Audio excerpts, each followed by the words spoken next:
in Jersey, and my mother has family, one from Yonkers and then Long Island. So I was like, everywhere I go, like I always got family, I always got blood around me. So it's never been like an issue for me to go and get a good free meal.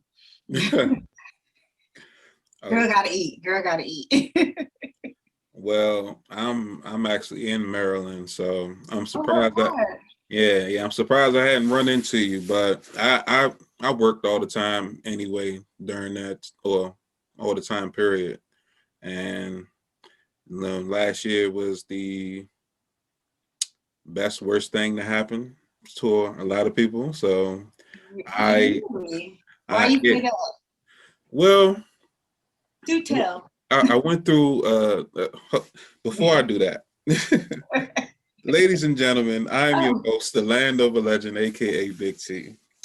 And I am the host of the I Can't Make This Up podcast. show And can't. today I have a very special guest. Um, this young lady I met via Instagram, and it was actually like what some might say is kismet. Mhm. I came across her page. I was watching one of her videos, and I noticed she was listening to one of my favorite podcasts out today, the All Deaf Squad Cat Versus. I commented on her post, and the rest is history. I'd like to thank my next guest for her service in the Navy.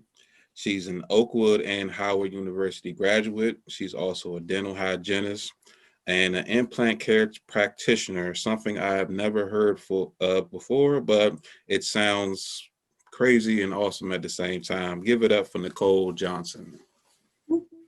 Old school Arsenio Hall. Speaking of Arsenio Hall, I already got my date set for March. What is it? March 5th is when the new one come out.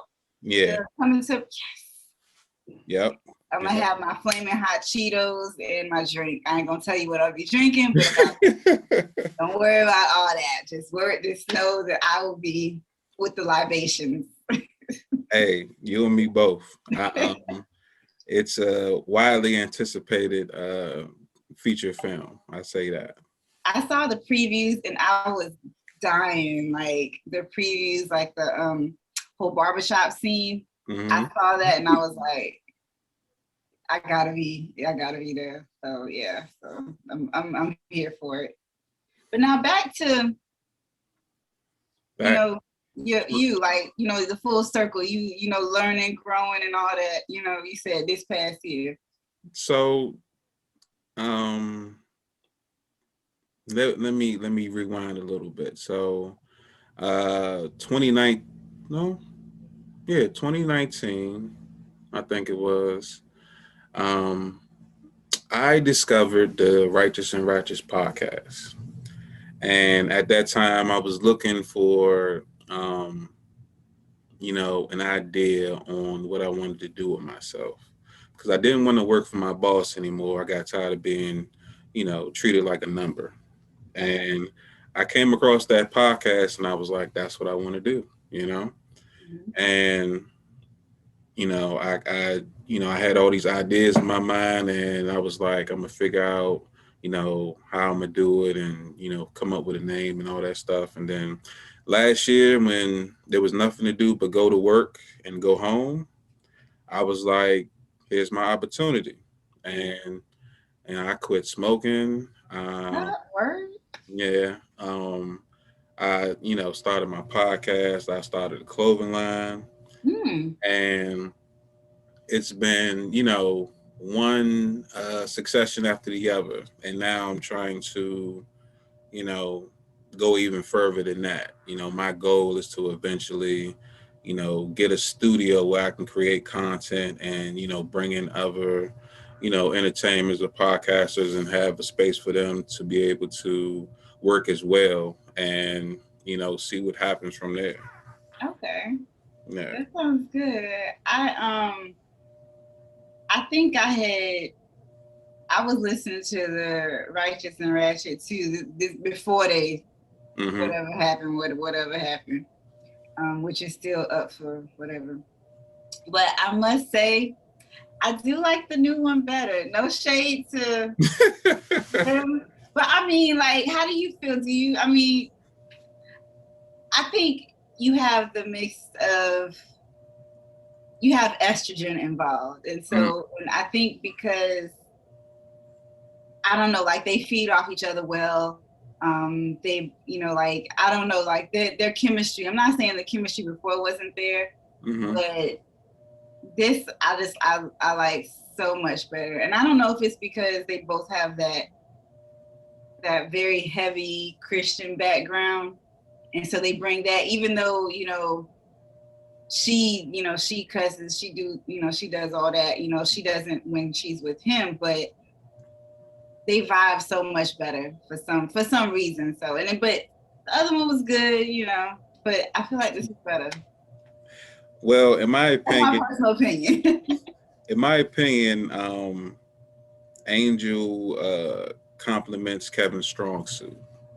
Yes. So that him getting back to where he first started is kind of it was like a natural reset for him or a natural recession. Mm-hmm. So it wasn't like he was out of his element. He was switching gears back Mm-hmm. to first or whatever. Mm-hmm. When he was with Doughboy, it wasn't challenging, but it also stuck to his comedic side. You know what I mean? So what he grew in, like after he got out of just performing in like church crowds, that's Mm-hmm. what you see. So Mm-hmm. I see two sides of the same coin in each show. So I was more of a fan of Righteous and Ratchet, but I do tune into Here's the Thing, and that's Come just on, all right. So all right. you have to admit. And here's the thing, I don't know. To me, Doughboy was slightly annoying at times. He was slightly annoying. Yes, but He you was know what? very childlike.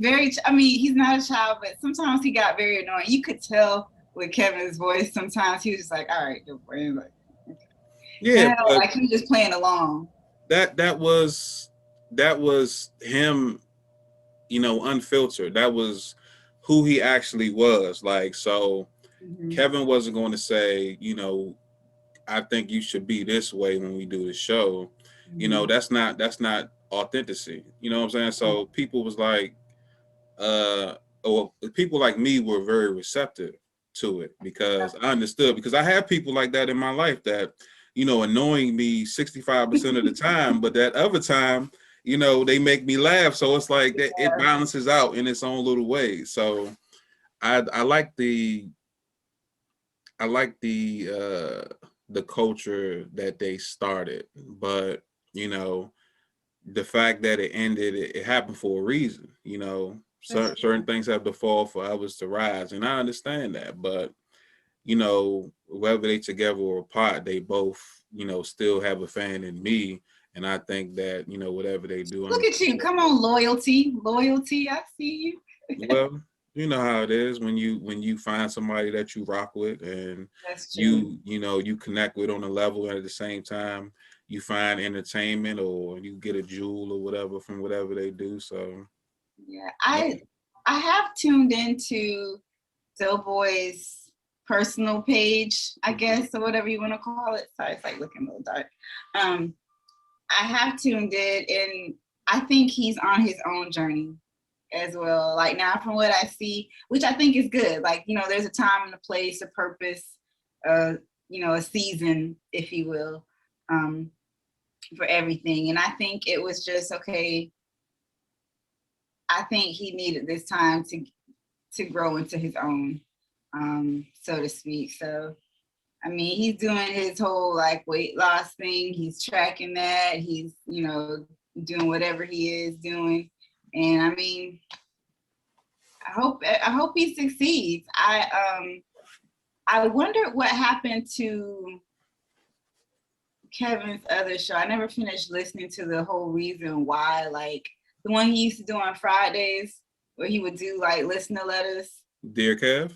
Yeah, dear Kev, like he stopped it. He said he explained it at the end of the show, but I didn't listen all the way through to the end. So I don't know. I just know now that you bring it up, I just noticed that I haven't seen one in a while. So I'll have to do research on that because I yeah, like that.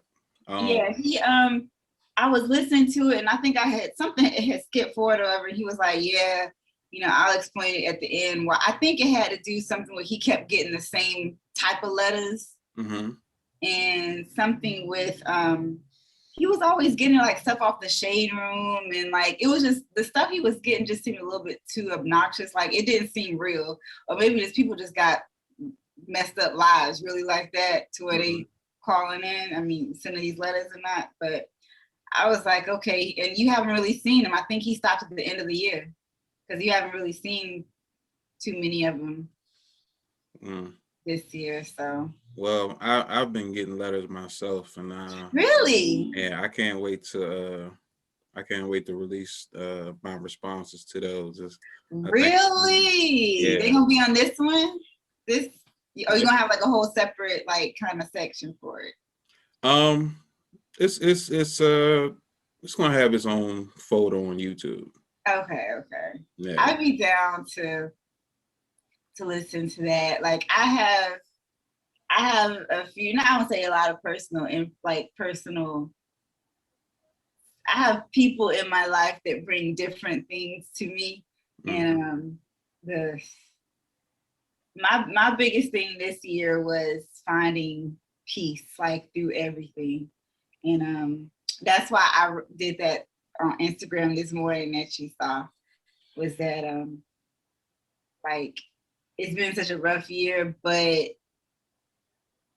through the grace of God, like every time I doubted God, or every time I was like, man, what am I gonna do? What am I, this, that, and the other, like when they say that he literally opens the doors and like exceedingly and abundantly brings you more than what you thought that you could ever imagine, he does that.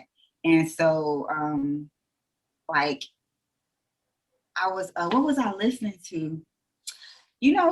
Robin Roberts on the GMA Good Morning America. No. You got Good Morning America. You know the show that come on the news. Good I Morning America. only time I watch live TV is if something pertinent is happening, like with the vote of the new stimulus package, or Okay. something involving the stock market and some TV. But other than that, I'm streaming everything else. Yeah. Well, I have to send this to you because I watched it this morning and it was like kind of the stem for what I wrote because she was talking about she's been on GMA Good Morning America for like over 30 years. Her sister is also a news broadcaster, journalist over 40 years. And Mm-hmm. she had retired like 3-4 years ago, I think. And so she was just saying how finding peace, learning to listen to God. That's what it was. Listen, you know where I'm at, okay? You hold on. You thought closing your curtain was going to soundproof your room, and that is so funny. like, like that's gonna shut up all the police sirens and stuff. Like that was gonna help. I Listen, need, okay, I need to find those shades on Amazon if that's the case. listen, these streets is calling. But anyway, she was talking about just learning to listen to God. And so like that's where that whole thing came from about finding peace and learning how to listen and all that. So I have to send it to you. It's really good. It's really powerful too.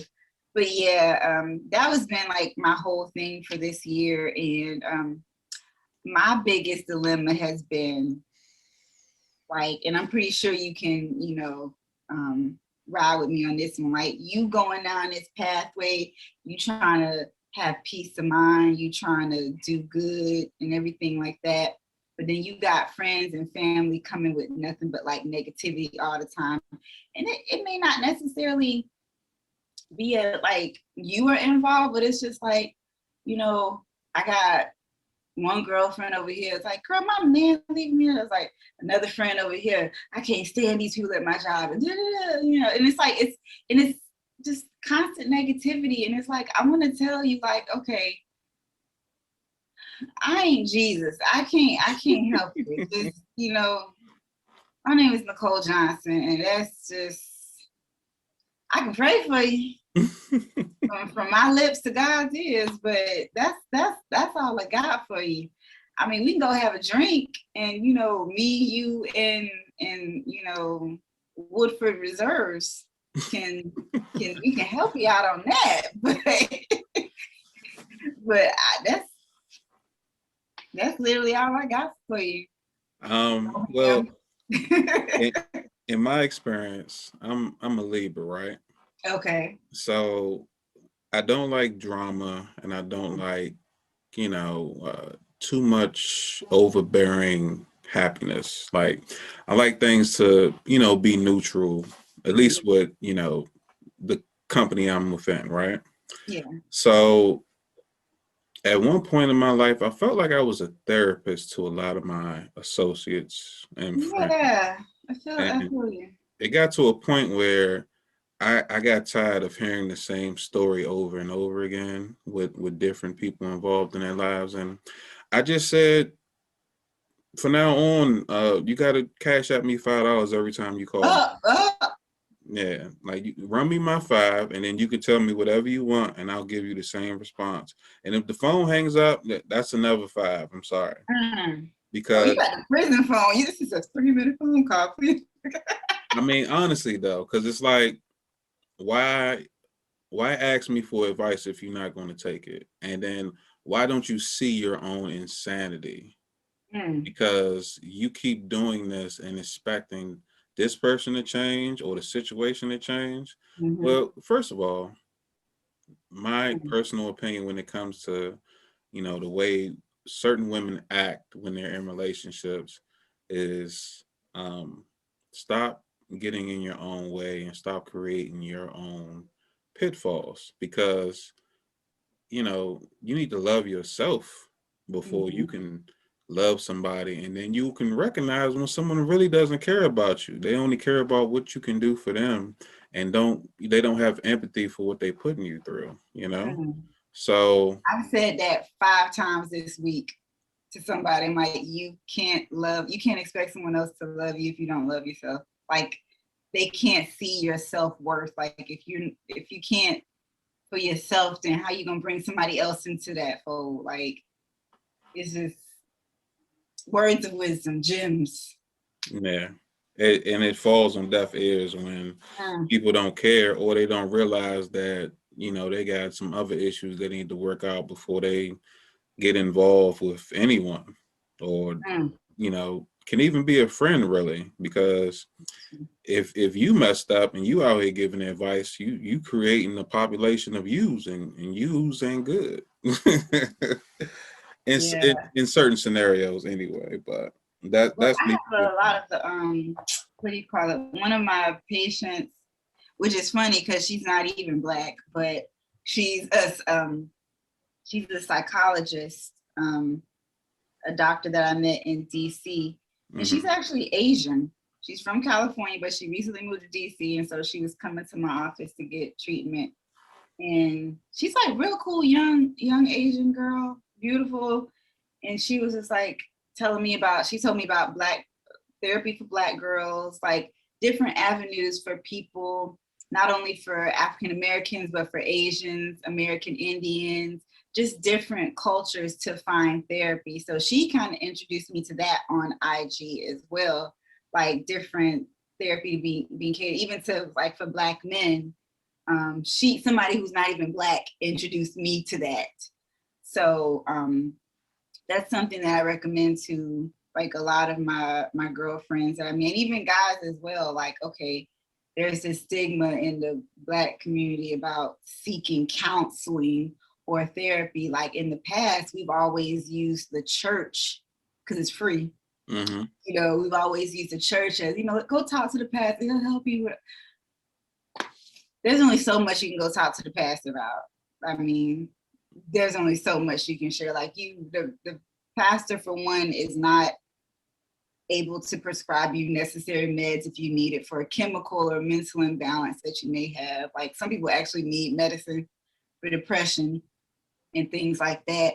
he can't do that for you. And so it's just like, I like how you have these young doctors, psychologists who are more of this generation, who are speaking out on behalf of not only themselves, but the other cultures that are represented. Like, some people, you may feel more comfortable going to see, you know, a Black psychologist or a Black therapist or whatever versus somebody else, you know, that may not understand necessarily. And it's even down to what you was talking about earlier about political views. There's some that may not feel the same way you do, like we talking about Black Lives Matter and things like that. Some therapists may not understand, you know, what do you mean Black Lives Matter? Well, you're not really Black, so you can't really, you know, tell me what's going on per se.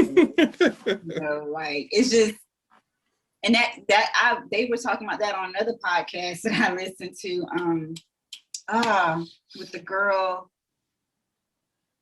Oh my goodness, you probably listened to them too. With the girl, yeah. The girl and the guy, the Reed. Say it again. The Reed. Yeah, I heard of. Yeah. Yeah. You listen to them? No, I've seen, like, you know, videos or whatever, but I haven't subscribed. Yeah, Kid Fury and Crystal. Yeah. You gotta listen to them. They hype up therapy and counseling for just Black people in general, just in general counseling, because people got some serious problems. And like you said, if you messed up and you out there giving wrong advice to the wrong people, and something happens and you feel bad, you know. So it's like, I like people who at least, you know, I may not be able to help you, but at least I can point you in a direction to somebody who can help you, other than, you know, ABC liquor store. Yeah, that's just the Band-Aid for a much bigger wound that ain't covered up. Yes. But yeah, so how's everything going with you in this whole pandemonium? How has it helped you grow besides, like, you know, the career-wise, like internally? Well, I had to take a step back, and, you know, realize my own personal issues that I needed to actually do something about, and I did that. Besides that, the quarantine allowed me to see who around me really cared about me and how they really felt about me, I guess, through their actions and through their responses. So it was like, oh, if I'm not available for you, you don't have time for me. Like, you know, like, or if I'm choosing to, you know, bring certain things up and you get totally offended by it, that's like, wow, were you even really my friend, you know? So, you know, it's just like, all right, well, I'm glad I'm recognizing it now instead of 5 years down the road. And it's just it's been enlightening, to be quite honest with you. But now that, you know, we had this quote unquote pause, 2020 was, on top of, you know, all of the good and the bad that came from it. You know, I took advantage of it wholeheartedly. You know, I stopped saying I'm gonna do it later, and I just been doing it. You know, and I'm not gonna stop until I get to where I need to be, and even further than that. You know, I have people reaching out to me and responding very positively to my show, and I didn't see that happening at first. You know, I expected, and I guess it was just me being pessimistic. I expected a bunch of negativity, but I got way more positivity and really no negativity so far. So that's been awesome. That's good. I mean, like, you really should. The fact that you have the opportunity to, you know, do something that you like, do something that you love, that brings you joy. Marie Kondo. Joy. Sorry, we got wall units here. But That's a something big ass remote for a wall unit. I'm sorry. Yeah, who you tell? Well, it's the Mitsubishi, and it opens up. Oh, So okay. it's fancy here. But yeah, it's but yeah, I admire people who do that. It takes a lot. Like as far as like with my career, people are always like, I don't see how you do this. And I was like, your mouth now, even with us being in this panoramic and having our face covered up all the time, like at some point we will be done with this, Lord willing. But your mouth is one of the most personal spaces about you. Like getting up close to someone speaking is usually the first thing that people see when they meet you. And so you'd be surprised how many people come in and they're just scared and just not only just, I don't know, not only like for odor purposes, but just they're they're all over the place. I'm trying not to be, be like, yo, your breath smells like it's funky. Listen, the mask does wonders. I got the high grade quality 7-layer mask on. It is like nothing's getting through this. But yeah, like people, you'd be surprised how many people are just like, man, my teeth messed up. I can't smile no more. I can't. It like it brings you down. Like your self-esteem. Like you don't want to smile no more. That literally it affects you. Mentally, physically, emotionally. Like the fact that you can't show emotion and smile and open your mouth or speak, it really affects you. It takes a toll on your life. So when I have somebody come in and they tell me their issues and their concerns, what they like to address, and then, I'll follow this person for a whole year. They'll come in every 3 months or every 4 months or 6 months to see me. And to see them come in and like, hey, I flossed and it's not bleeding anymore. And I'm getting Invisalign, I'm doing this. And it's like, a year, 2 years later, like they're walking in, just smile as bright as I don't know what. And it's like to see that transformation. And then also like, kind of like going to get your hair done, like the barbershop, come in to see me. I've been told it's almost like a therapy session because I sit down and I talk to you. I keep it real, like, what's going on? And I'm like, and I'm sitting there working in your mouth. I'm like, yeah, girl, and it's like we become friends. Like one of my patients the other day, she has a podcast too. I told her about you. And she was just like, she posted something about the dental office, like her experience. Like I was in the Bronx yesterday. And she was just like all smile. She was like, yeah, I went to this dental office in the Bronx. It's called Covenant Dentistry. Girl, and it's Black owned. And it was Black owned. One of the only Black owned dental offices in the Bronx. And it's just like, to get that kind of feedback, for people to feel welcomed in your space where most people come in and they're just like ashamed, to be able to open it up and bring that up out of them, that's why I do what I do. But because not many people are gonna sit there and be like, all right, open your mouth. Like, you'd be surprised half the stuff I find in people's mouths. I'm just like what? Man, when I first started working, I had an influx of like, I love my old patients. When I say old, I mean like the elderly, like they have me rolling. But I'll be like, yo, how long this store been here?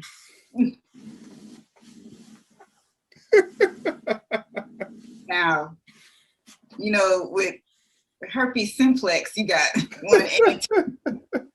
you got simplex 1 and 2. It's like, so which one you think this is? And I'm just like, but if you didn't know this, it probably, I don't know if it's still the case. I have to do my research on it. I'll get back to you. But the nursing home is a place where they have an influx of STIs. Yeah, I heard that. Because people feel as though, because I'm 75, hey, raw dog it up, just do what I do. And it ain't no thing. I'm just like, no, yeah, you may not be able to get pregnant, but you can still catch everything under the sun. Like it runs rampant. And so, yeah, I've seen that. I've seen people come in and just, I've seen objects in their mouth, hair. Okay. It's like, listen, I don't know what you're eating. But people will dead ass sit there and tell me, like, yes, I floss every day. And then it looked like Law and Order SVU by the time I'm done.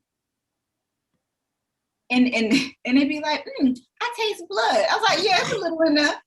It's just a little bit of blood, not a lot, but just a little bit. And it is full blown like blood clots everywhere. Like it's ridiculous. And, but it's like, it's just so fun to interact with people and teach them how to take better care of their teeth and gums. And then for them to take that home and use it, come back to me and be like, hey, Nicole, look what I was doing. You know, I know how to do it now. It looks good. I'm like, thank you. Because now I don't have to sit here and break my back, get carpal tunnel, all in, you know, in here trying to do all this just to help you smile better. So I'm like, thank you. Thank you for helping me, help you help me type of deal. So, but yeah, so that's kind of, you know, as a hygienist, we basically provide the maintenance and the protection for your teeth. And as far as being an implant care practitioner, it's you know, like dental implants and things like that, which I have. I had a rough life. Really? Yeah, it's a lot of dental work. People are like, oh, you got a nice smile. I was like, listen, you don't know how many root canals I done had. It's in the back though. It's all in the back. But yes, I've had multiple root canals. I have had just crowns, bridges, everything. But I had a tooth in it, trying to save, couldn't save, had to get extracted, then had an implant put in. But anyway, implants cost a lot. It's literally like a down payment for a car, depending on what type of car you got. By the time you are done, you have literally almost spent about 10 grand. And maybe that's like on one tooth, one or two teeth. Yeah, it costs a lot. So for me, after you go and get all that work done, you go to the oral maxillofacial surgeon, or you go to the oral surgeon, or a periodontist can place the implant. You come back to me then, and I help you take care of it. So it's kind of like you just bought a Maserati. You need to go to somebody who specializes in Maseratis to help take care of it and help you maintain that Maserati type quality vehicle. So that's what I do on that end. So yes, while it's a real, it's not a real tooth, so you don't take care of it necessarily as you would a real tooth. It's an implant. It's a titanium screw that's placed into your bone. And then a tooth is placed on top of it, like a crown, essentially placed on top of it. So yes, it's meant to look and feel and act as a real tooth. However, you don't necessarily take care of it the same as you would a regular tooth. Well, it sounds like almost like a form of therapy to, you know, correct a certain issue or drawback that somebody has, and you change someone's whole mood by them having, you know, fixed their smile and being able to present something they couldn't before in the past. Yeah, another thing that I like too is that I people tell me all the time that I have very gentle hands. So all the hygienists out there that are very heavy-handed, I don't know, last time you've been to have your teeth clean and you literally got somebody that is jamming the instrument so hard into your gums, you're like, they giving us a bad name. Like I hear it all the time.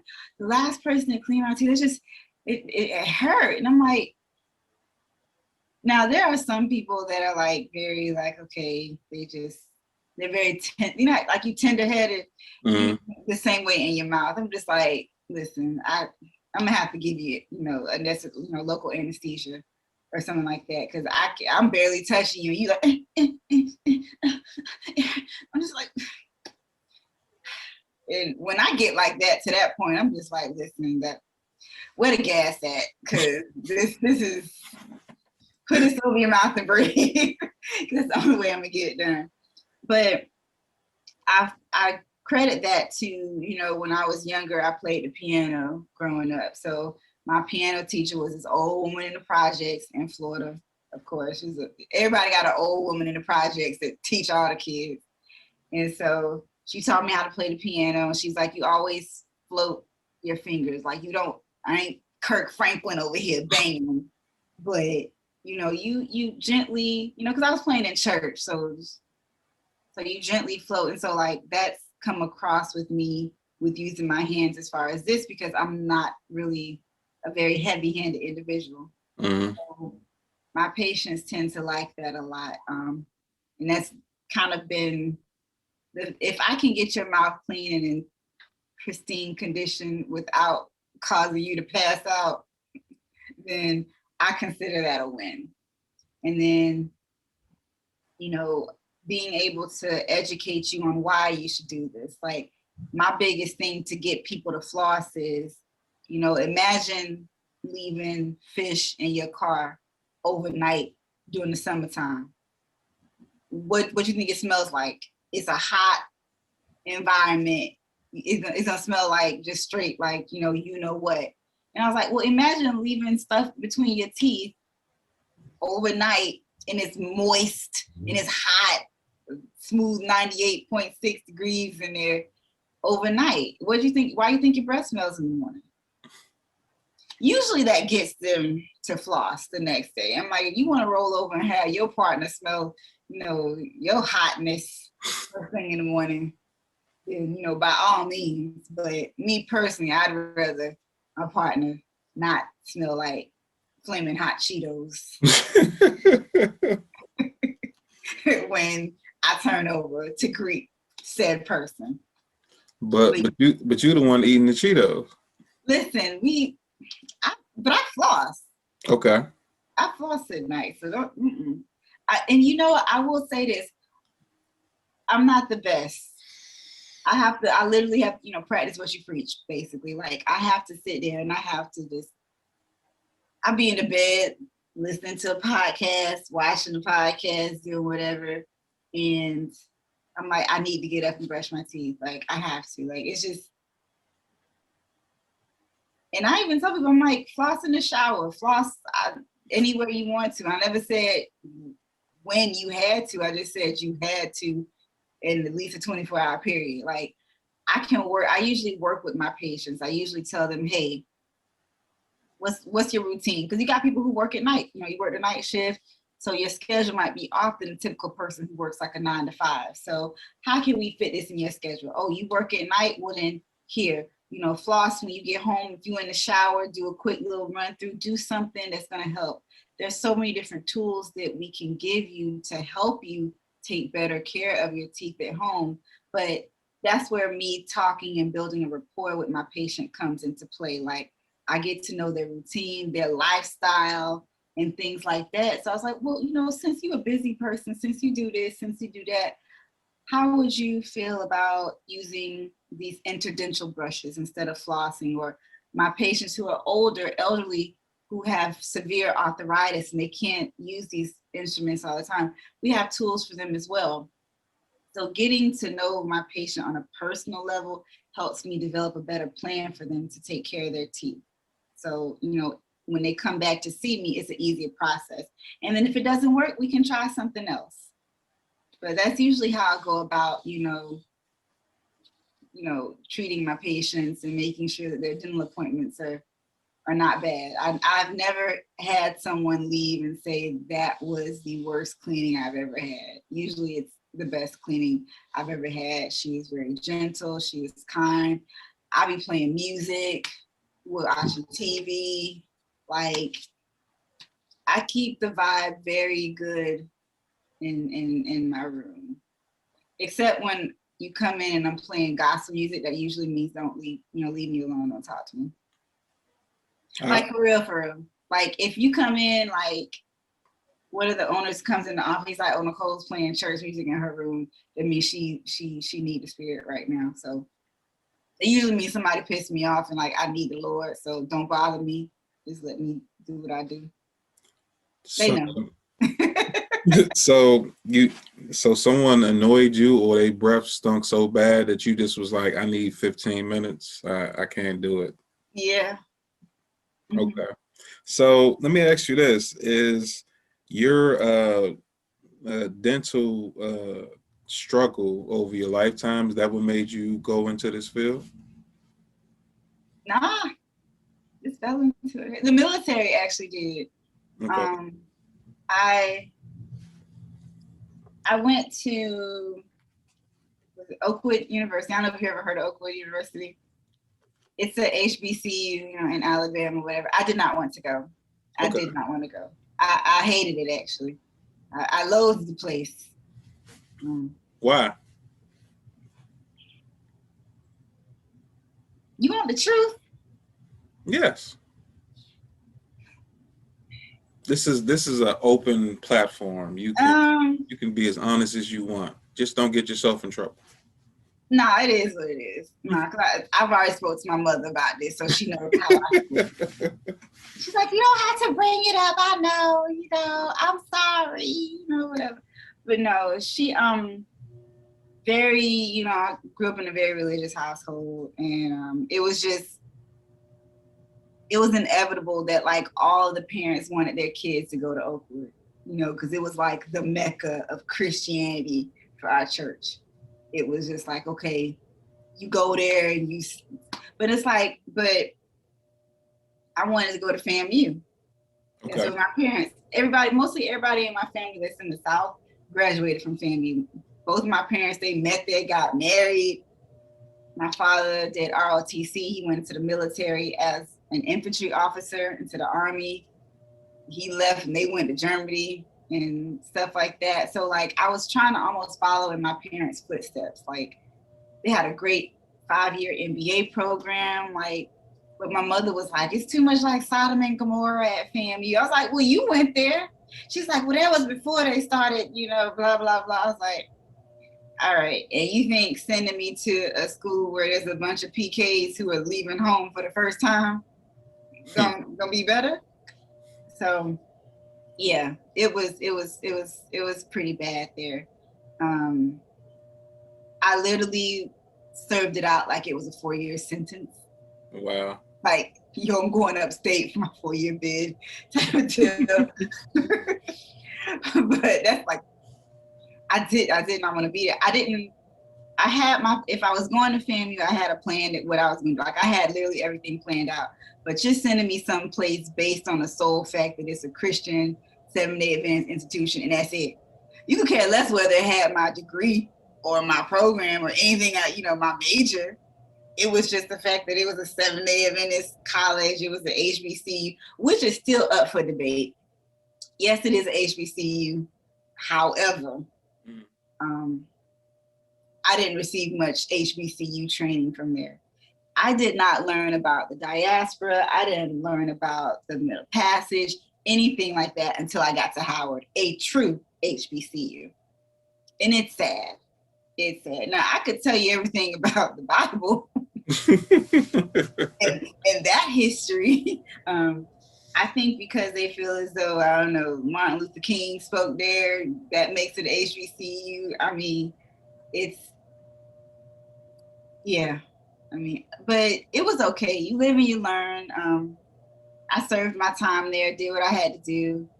And because it kind of set me off track with what I had in my plan, that's why I joined the military. I'm like, listen, I ain't going back home to Florida. I gotta find my way, so to speak. So, you know how like, you know, these rich kids now, they taking a gap year. Mm-hmm. Let me figure out what I want to do with my life, whatever. So I just took a gap year kind of late. Like I had already graduated and then I was taking a gap year. So I knew that I liked business and I knew that I liked healthcare, but I wanted to find a way to somewhat combine them. And just, they didn't really have the major that I wanted. So I was like, I'll just do healthcare administration.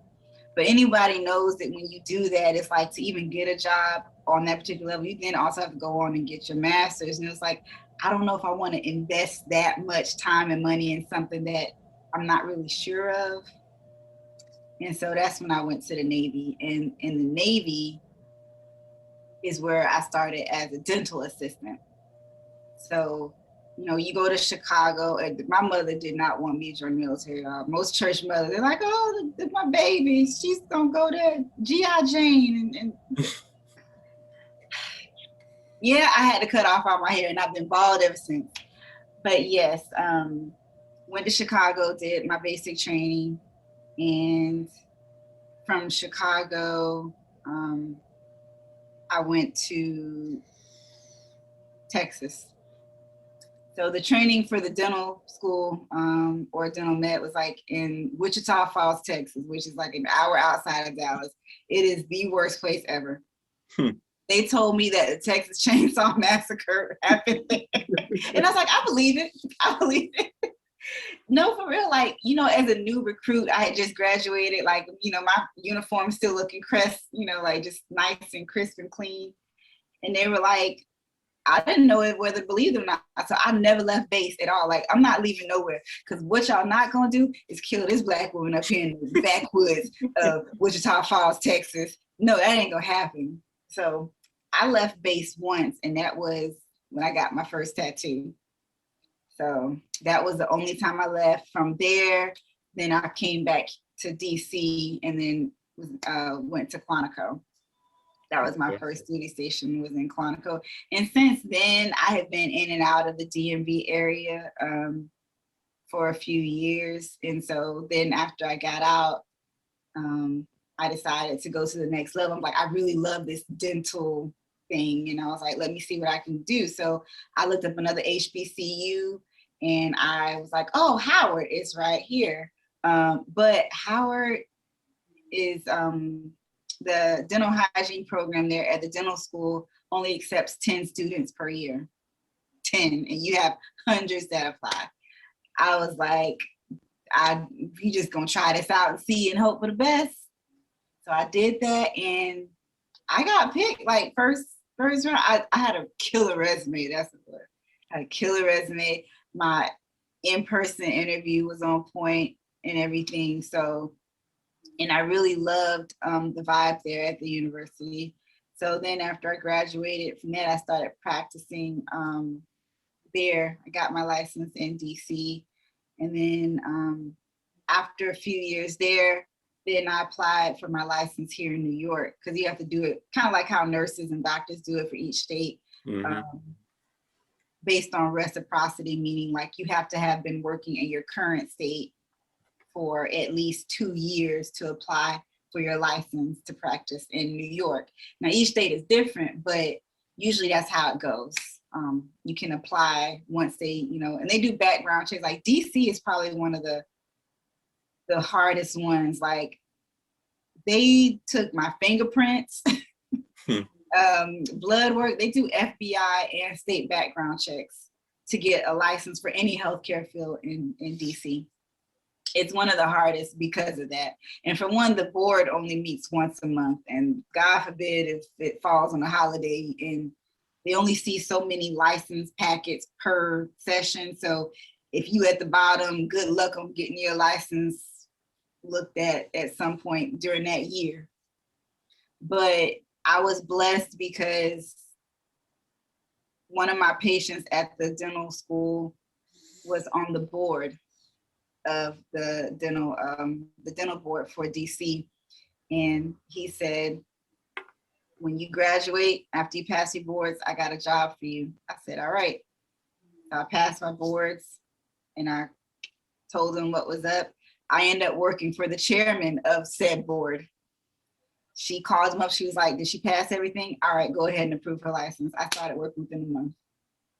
I was like, thank you, God.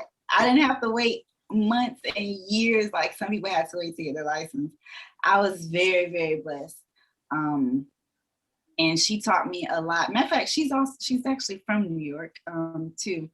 But she used to be the COO for, I don't know, you remember DC General?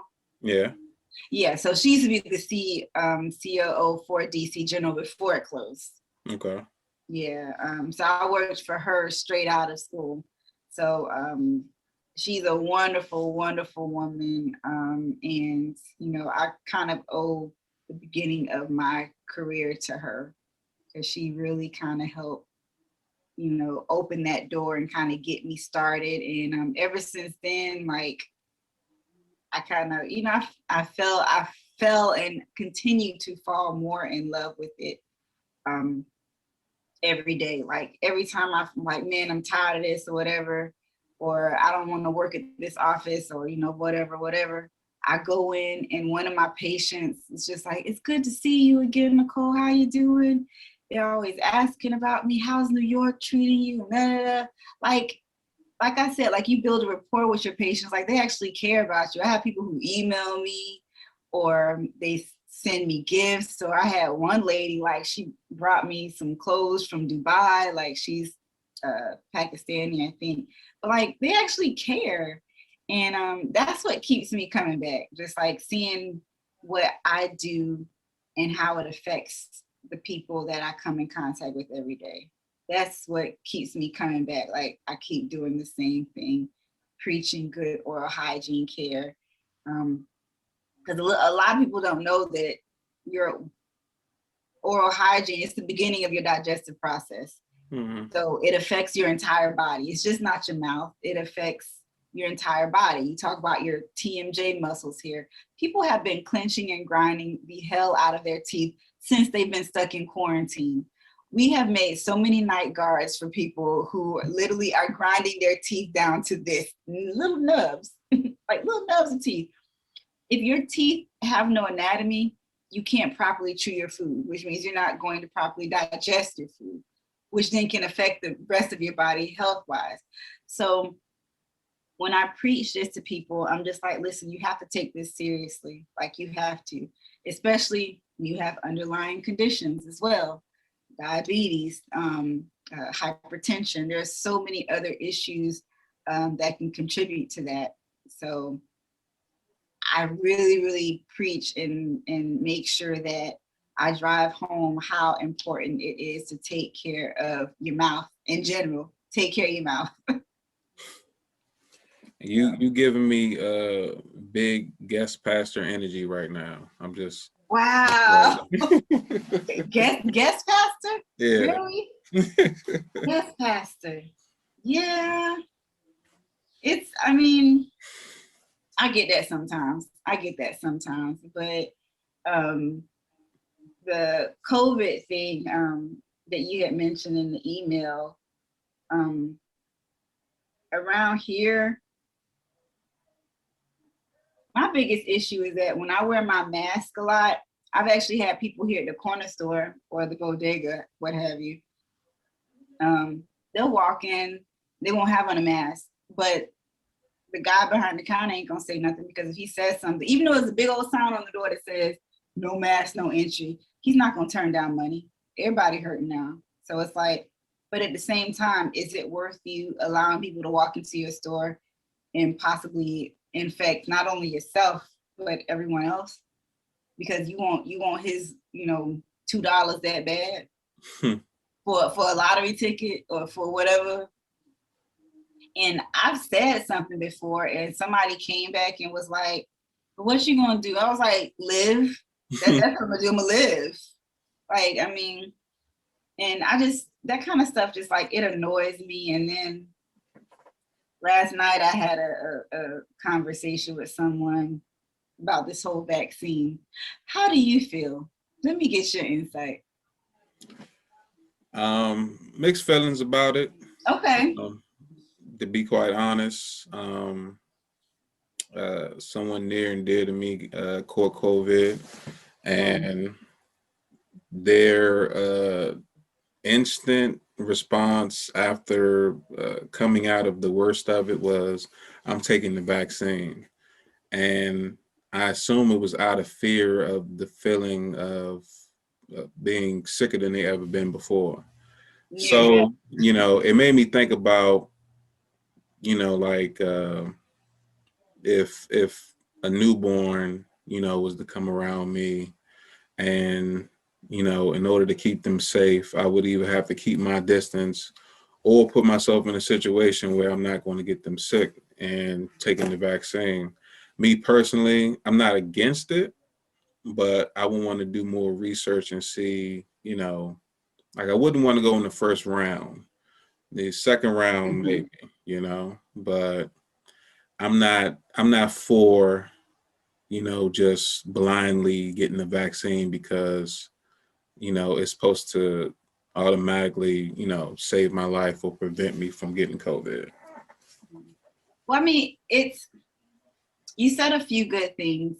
One that I really want people to know is that doing your research. Like I prefer, someone like yourself that is like, hey, I'm skeptical, but at least I'm going to read, educate myself on the subject matter, and make the right decision for myself based off of someone else's own biases. And I respect that so much because I have so many people who are just like, well, I'm not going to take it. Why?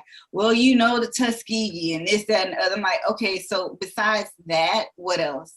Have you read anything about it? Have you updated yourself on it? Have you had anyone who passed away? Have you seen it? Have you actually seen people with this? Like, do you work in the hospital? And you're like, no. Well, I would at least take the opportunity to actually receive the information, go educate yourself, read, ask an actual doctor. You can ask either a Black doctor or a white doctor, either one, and get the information and then make a decision based off that. Don't make it based off a very traumatic history that has happened in the Black community. Mm-hmm. I get it and I understand. And Blacks have been treated terribly as far as medicine and are still being treated terribly as far in the medical community to this day. Supposedly we have thick skin and than our counterparts with less melanin. Supposedly Blacks feel less pain than our counterparts. These are all stigma that are still like attached to Black people in the medical community today. So, you hear from a lot of women who are pregnant, who go to the hospital complaining of different pains. Just Black women in general go to the hospital for, pains and whatnot. And the doctor just like, you good, just send them home with some ibuprofen. I'm like, I could have took that myself. Like, and then come to find out they were having a heart attack at the time, or they were doing this, but because you neglected to do a full workup or full treatment on me and just thought that I was, play pimping around here about my pain, I ended up having a heart attack and almost died because you didn't take my pain seriously as a Black woman or as a Black person in general. So I can see the skepticism behind that. I can, based off our history with the community, the Black community in medicine. I get it. However, I've had nurses and doctors contact me, friends of mine who are like, I go to work every day at the hospital and I see nothing but death. People, their colleagues, everyone is dying. And they're like, I can't do this anymore. And they do their research and stuff, but then they end up getting it, getting the vaccine. So it's just, I just want people to educate themselves. Don't just go based off of our past experiences. I get it and I understand it's deeply rooted, but I hate it when people just sound so ignorant and they don't even attempt to educate themselves. Like, we're smarter than that. Like, our people have been through too much to just take it lying down. Like, we have an opportunity here to take something that it's not going to cure all, be all type of situation, but at least it'll help less spreading. It'll help if you do catch it, which you can catch it a second time. It's not like a one and done type of situation. It'll lessen the effects of the symptoms on you. So I want people to be more educated about the subject matter before they go out spewing, hatred for the vaccine and all this other stuff. So that's it. So that's why, like, I appreciate the fact that you said that, like, you're actually going to go through the process of doing your own research, like the intelligent man that you are, before you make your own decision. And that's all I ask. That's all I ask. Unfortunately, all bunnies ain't quick, you know. Look at you. All bunnies ain't quick. Oh, okay. Oh, all right. I get it. Yeah. But yeah, I mean, for a minute here in New York, it was kind of rough. Like it was very, very rough. Like I actually had a patient come in the other day that was like, why I gotta put on all this stuff? Like when they come into my office, we give them a head bonnet. They have a mask on. They have booties for their shoes. They have to put all their personal items in a trash bag because it gets on your clothes. It's everywhere. It ain't just, whatever, but it's everywhere. And my entire room is covered with plastic. So that after each patient, I'll take all the plastic off and wipe down and then put more plastic on top. So we go through that whole process. And she came in, she was like, why do I have to put on all this? I would have never came if I had to do all this. I was like, you ain't gotta stay. Truth be told, I mean, you can very well leave if you want to. I mean, you get mad at us because we're trying to protect you. Like, well, I don't want to put on all this. Well, then don't. It's the people that get on my nerves and cause me to play my Fred Hammond. So, yeah, I just ignorance. Like they make fun of it, and every time somebody comes to me and they're like, "Oh, why you mask wear? You want to do this?" I'm like, "Wait till something, God forbid something happens to a family member of yours, like, or either you. Like, I don't wish nothing on nobody, but maybe because you haven't experienced it and it hasn't hit close to home yet, which is why you acting the way you acting." It's funny that you wrap your room in plastic like Dexter. I guess because Shut up. living in a town where the Texas Chainsaw Massacre kind of rubbed off on you. Love it, just love it. That's all I could think about. You just looking like Dexter Morgan, like, yeah, another victim out the way. Let's set up for another one. Listen, I have on the gown. I'm looking like a coroner by the time I come in. I got on the same thing. I got on my mask, my shield. I'm looking like I'm about to walk in there and do some a BBL. You got the whole it's bad. It's bad. But